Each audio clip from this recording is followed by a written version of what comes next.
All right, so today we're gonna go outside and I wanna show a couple of really cool camera techniques when you're out shooting nature. Let's go.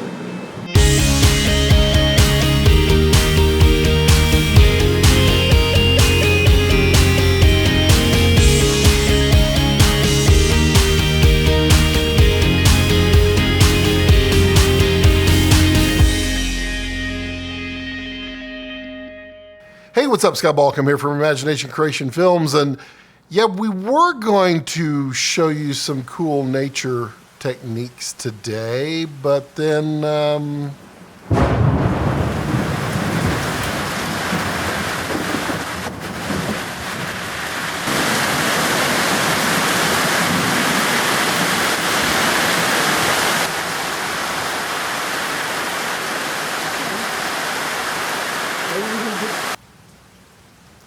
yeah, so that happened, so I can't quite show you beautiful nature when there's no sun and there's no dry air and it's like pouring down rain. So instead, what we will be talking about is Red's new slimming down of their camera line. Red really stirred the pot a little bit today with a lot of people not really understanding what they did and why they did it. I'm going to try to clarify that one for those of you who are new to Red, those of you who are interested in Red, those of you who have bought Red but are a little on the fence and don't really understand what just happened, and then, those of you who just want to enjoy me talking for the next 10, 15 minutes. So I've been a Red fan, not a fanboy, a Red fan since the early days. I had originally intended to purchase the Red 1 when it first came out, but it kept getting delayed. I couldn't wait any longer. I had a few jobs that I needed to do. I couldn't wait. So I ended up buying the Panasonic HVX 200, and it served me well for a while. But I had wanted to get back to Red because of what they were doing, disrupting the cinema market by changing the rules. And they've done it many, many times. So I've had my Red Epic Dragon for over 3 years now, and it's served me quite well, and it's still got a long life ahead of it.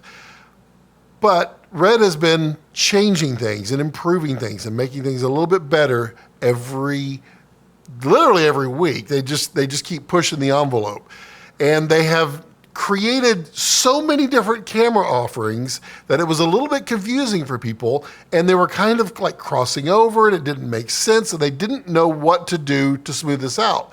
Because after the Dragon, they had the helium sensor, and then they had the Dragon VistaVision, but that one was very difficult and expensive to make, so they created Monstro. Monstro was then a new breed of sensor that is a lot cheaper to make. It's a very large sensor camera. Then NASA asked them to create a sensor that could go into space that would be good for low light. So they created the Gemini. So the Gemini is a 5K sensor, but it has a very high ISO capability. So you can take it into low light, and it's amazing. They didn't expect it to take off as much as they did. They built 6 of them. 1 went to space, 5 were sold. And the amount of traffic that they got with people saying, hey, I really want one of these, this sounds amazing, they decided they would go ahead and create it permanently. Now comes where do they put it? Because the Gemini is a 5K sensor, but it is a higher capability sensor than the Dragon sensor itself because of its low light performance. But the sensor was very cheap to manufacture in comparison with several of these others. So they only needed to pair it with the Epic W hardware. And the Epic W hardware is a detuned weapon hardware. It has a slower processor in it because it doesn't need to deal with the higher frame rates and the higher amounts of data. But when you put the 5K sensor in that Epic W, it can perform the full performance of, say, the full weapon. So now they've got an issue. They have the little bitty Raven 4.5K. They have the scarlet-w 5K. They have the Epic W Helium 8K. They have the Weapon 8K. They have the VistaVision Monstro. They have the VistaVision Dragon.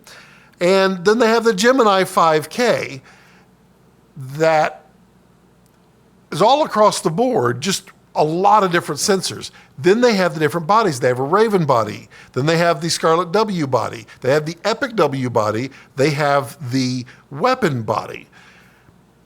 That's too much to keep track of, and the price differences were all over the place. There's a lot of crossover and capability that didn't make sense.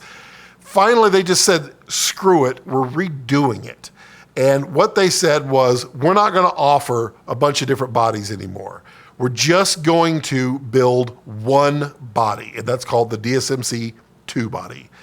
That body is the full powerhouse with the high-end processor. It's got all the high-performance hardware in order to run all of these sensors at the really low compression. So we have one body, and then we have a few sensors. The sensors are the Gemini 5K, the Helium 8K, the Helium 8K monochrome, which is a specialized product, and then the Monstro 8K.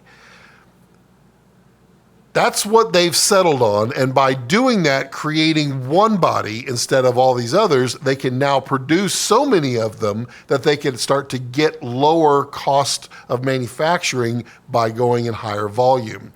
So that's going to help out. Now, where does that leave everybody else? Well, they're doing upgrades. They're going to go back to the upgrade program. They're not out to hurt someone. If you're buying a camera as an investment, you bought the wrong thing.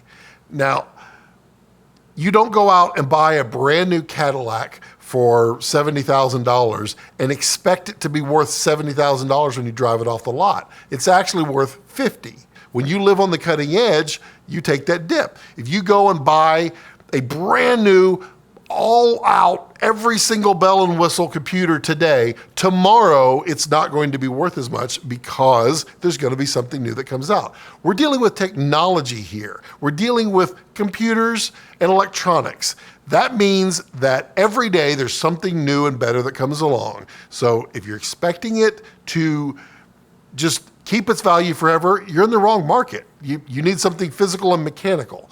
Upgrades. If you have an Epic W, which is the lower class hardware, but it has the full Helium 8K sensor, you can upgrade the hardware inside for $49.50. You send them your brain, they send it back with the new guts. $49.50, you now have a weapon. That means that you spent a little over $30,000 and then a $5,000 upgrade to get a $50,000 previously priced camera. That's not a bad deal. If you bought a scarlet-w, if you'll spend $12,500, they will upgrade you to the full DSMC-2 body with all the high performance hardware and the Gemini sensor for $12,500. The Gemini sensor is just like the Dragon, has all that capability, but it has the low light. So you're not losing anything. You're only gaining high performance. You're gaining more frame rates. You're gaining higher compression. You're gaining higher speed, and you're gaining the low light for $12,500 on top of your scarlet-w purchase. So you didn't lose anything there because a brand new Gemini was $25,000 is what they were selling for. And a scarlet-w plus the $12,500 is less than that. Slightly.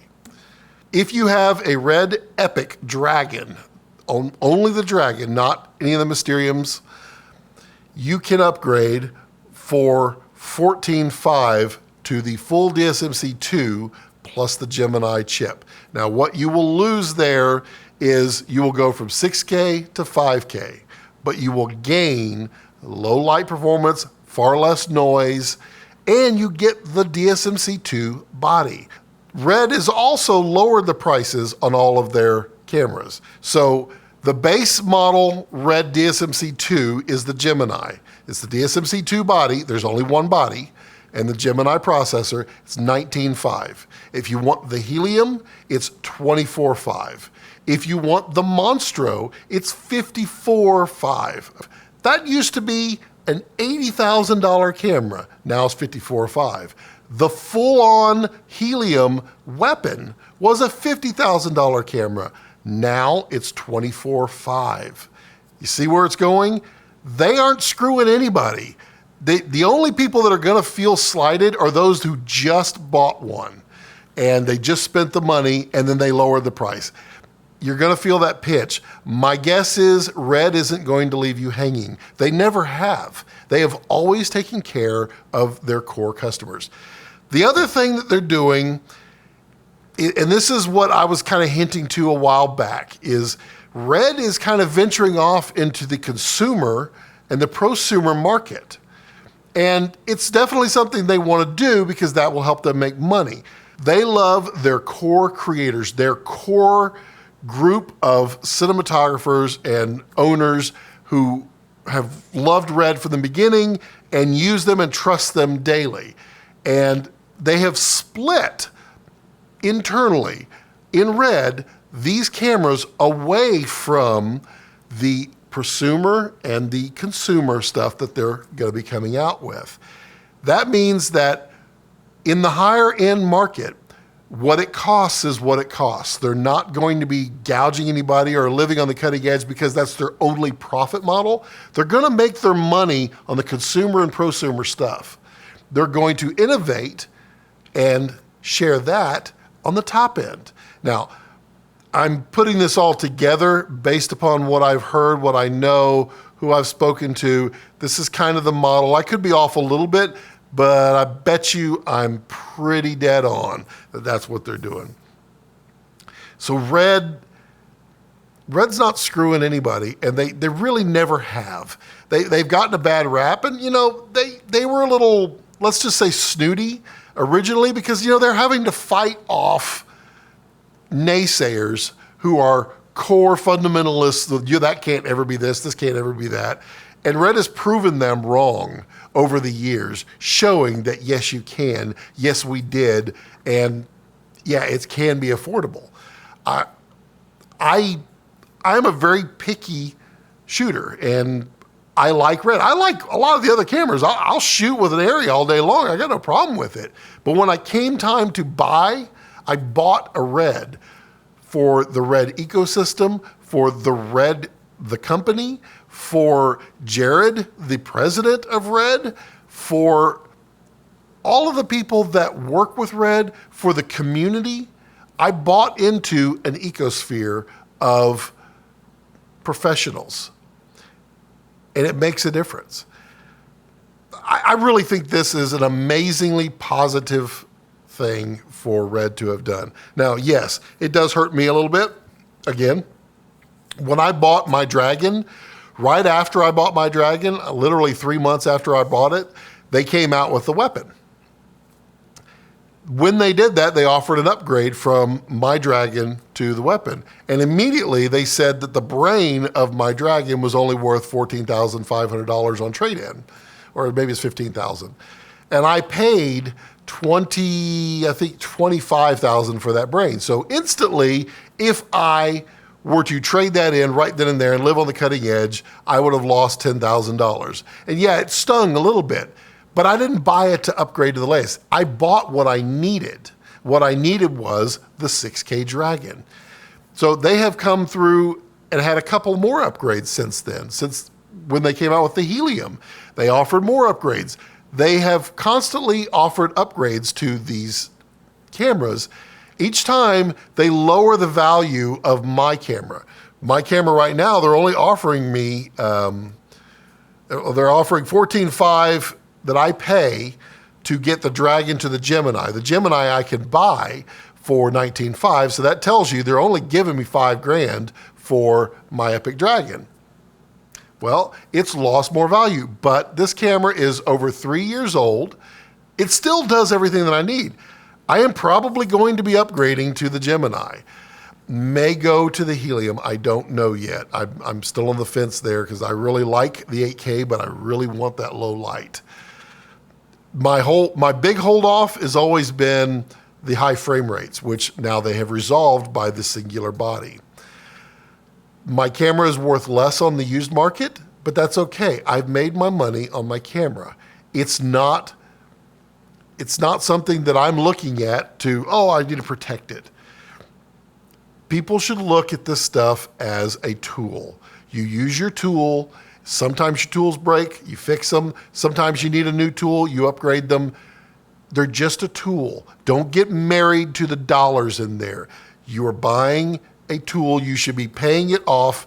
You should be paying cash for it, but you should be paying it off with all the jobs that you're doing along the way. And you should be able to pay that thing off in a year. If you're not, you need to get out there and hustle some more. I'm happy with what they've done. I've known these guys for several years personally and have really been impressed with how much they actually care and listen to me and other users and really anybody that has an opinion that's not just a useless opinion, but if they have a logical issue, they listen.